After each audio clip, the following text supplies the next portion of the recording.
السلام علیکم ورحمۃ اللہ وبرکاتہ۔ بسم اللہ الرحمن الرحیم، نحمده ونصلی علی رسولہ الکریم، اما بعد فاعوذ باللہ من الشیطان الرجیم، بسم اللہ الرحمن الرحیم۔ یا بنی اسرائیل اذکروا نعمتی التی انعمت علیکم وانی فضلتکم علی العالمین۔ صدق اللہ العظیم۔ آج انشاءاللہ ہم پہلے جو رکوع مکمل ہوا ہے اس کا آیات کی روشنی میں مختصر سا خلاصہ ذکر کر دیں گے، اس کے بعد انشاءاللہ اگلا رکوع شروع کریں گے، جس میں اس بات کا خیال رہے کہ یہ جو رکوع مکمل ہوا ہے، جو چھوٹا رکوع ہے، جیسے کہ اس کو عام عرف میں چھوٹی یا بنی والا رکوع بھی کہہ دیتے ہیں، اور اگلا رکوع ذرا بڑا ہے، تو آگے سے جو تذکرہ شروع ہو رہا ہے وہ تقریباً اس رکوع کے اندر جو بنیادی باتیں کہی گئی ہیں ان کے ماننے نہ ماننے کے حوالے سے اس کا تفصیلی تذکرہ آگے چلتا رہے گا، اور مقصود یہ ہے کہ پوری امت کو یہ بات سمجھانا ہے کہ جو معاملہ ان لوگوں نے کیا تھا قرآن کریم کے ساتھ یا نبی علیہ السلام کے ساتھ، تو جو بعد میں بھی ایسا کرے گا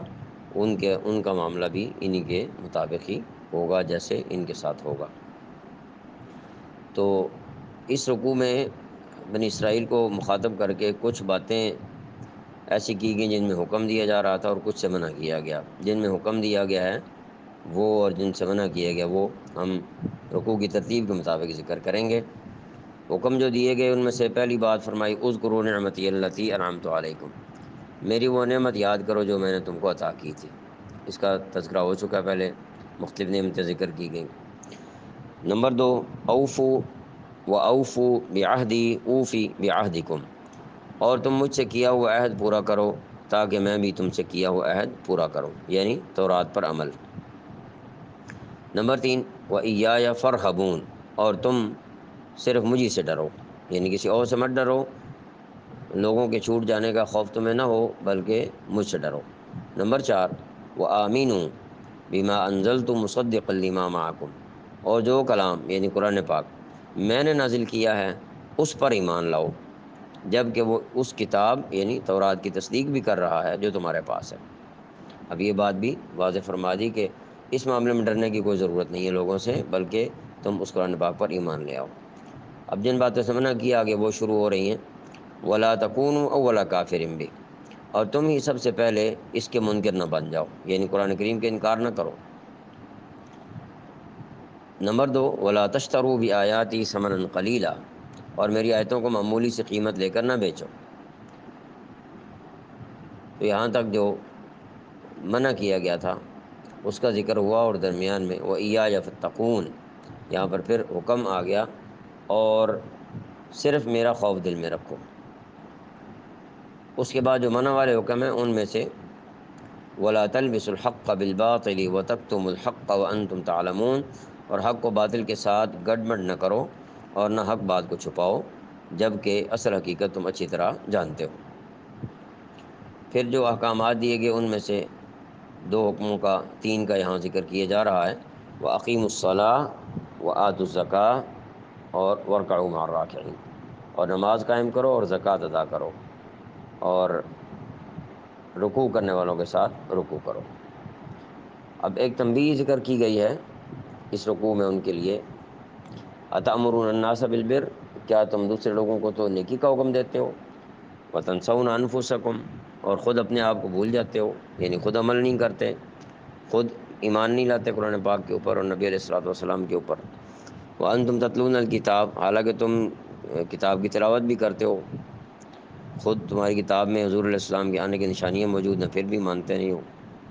عجیب تمہارا معیار ہے۔ افلا تعقلون، کیا تم اتنی بھی سمجھ نہیں ہے؟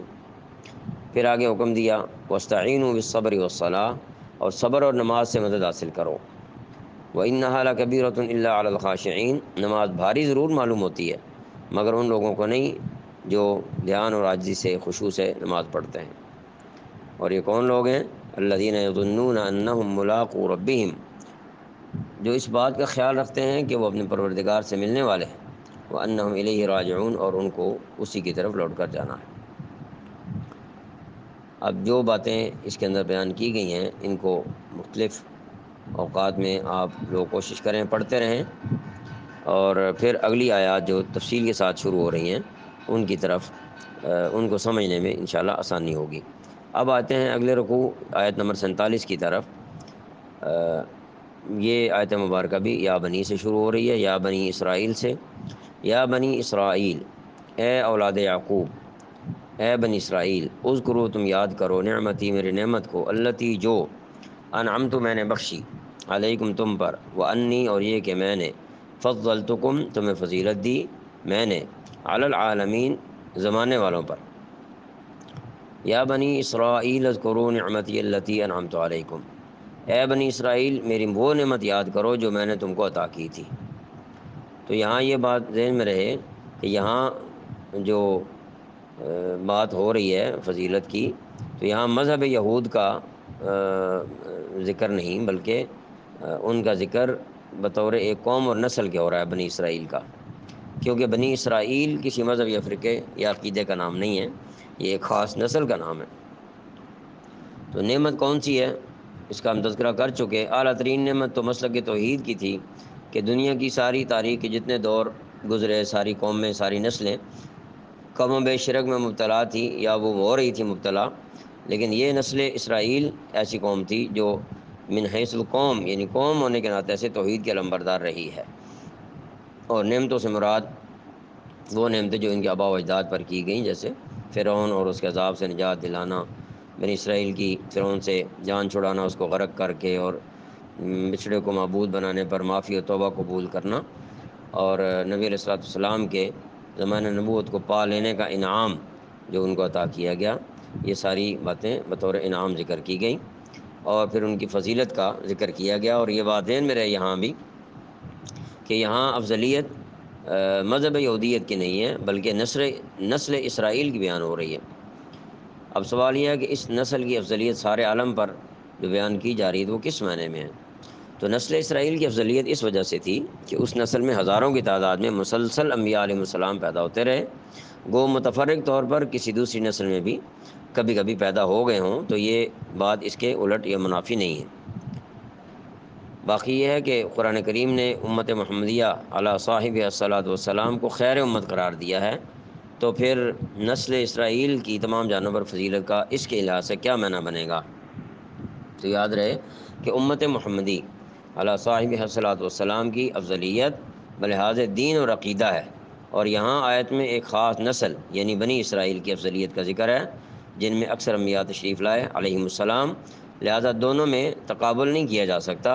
اس لیے جیسے آنکھ اور کان کا کوئی مقابلہ نہیں ہوتا، اسی طریقے سے ان کا مقابلہ نہیں کیا جائے گا، کہ اس لیے کہ حضور علیہ السلام کی امت بلحاظ دین اور عقیدہ افضل ہے، جو دین ان کو ملا ہے یہ پورے عالم کے لیے ہے،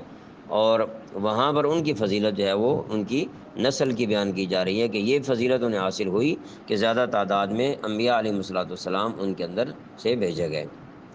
اور دوسری بات یہاں یہ بھی ذہن میں رہے کہ بنی اسرائیل کو اپنے زمانے میں